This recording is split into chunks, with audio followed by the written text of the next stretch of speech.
This week also marks the first anniversary since the detention of journalist Thissanayagam.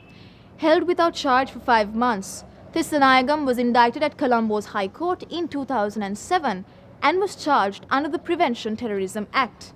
We now take a look at another aspect of the media in Sri Lanka. The media as a platform to discuss important matters or the lack of such a platform. A new magazine targeting English readers has been introduced to fill the void and to encourage democratic debate on critical issues. Yeah, at a historical juncture, I believe, it is a moment where we can, as a society, as a nation, a people, reflect on the past, the paths that we have walked, the moment that we are in, and the futures that we should entertain, imagine for ourselves, our children, and generations yet to come. The Colombo launch of a new magazine was an opportunity for its editor to talk about the special role that this publication intended to play, to broaden our understanding of issues and concerns through the inclusion of different and diverse views, something that he believes does not happen at the moment. If we are to seize this political moment, as we think about our political, social, economic, environmental, cultural past, as we reflect on our social, economic, political, cultural moment, and as we imagine a different kind of future, it is important, we believe, that we talk to each other without preconditions, without saying members only. Members only is a dangerous thing for a democracy. With 3 issues already behind it, the magazine Spectrum is described as a review of the social landscape. Some of the topics covered so far include the global financial crisis, post-Kilinochchi Sri Lanka, and strategic relations between Sri Lanka and India. Writers, columnists, and contributors to the magazine are journalists and academics, many of whom are prepared to go against popular thinking, even to challenge the state if necessary. Without expression of dissenting views, how will any kind of debate take place? Right? And without any debate, how will the right decisions be made? So this is the freedom of expression that we call, we refer to as an early warning system.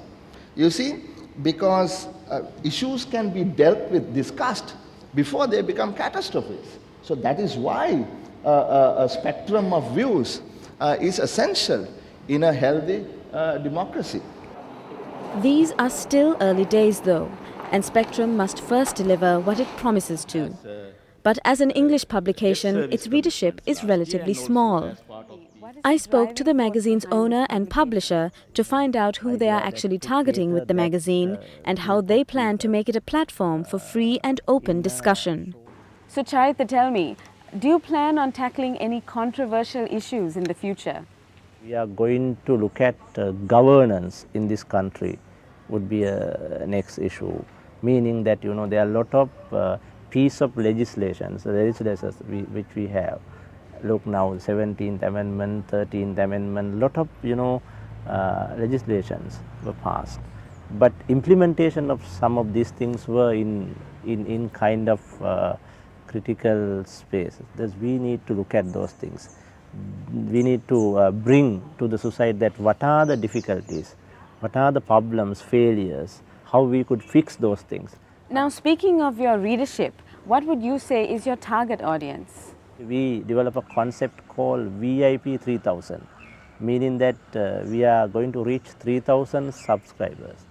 Then that personals would be a VIP, means the most important policy making thinkers and academics, politicians, professionals in this country. Then our final task is to reach most important 3000 in the country from the beginning.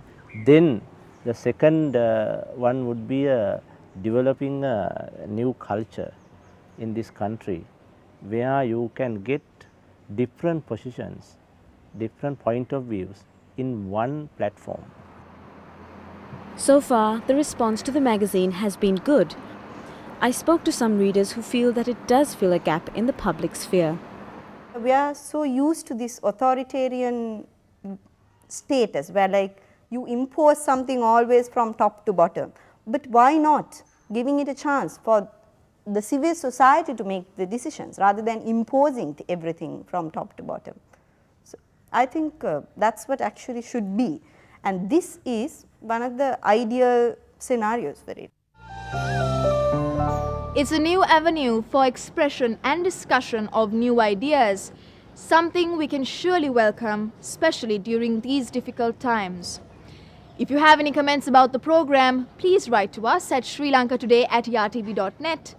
Thank you for watching. Until next week, you take care.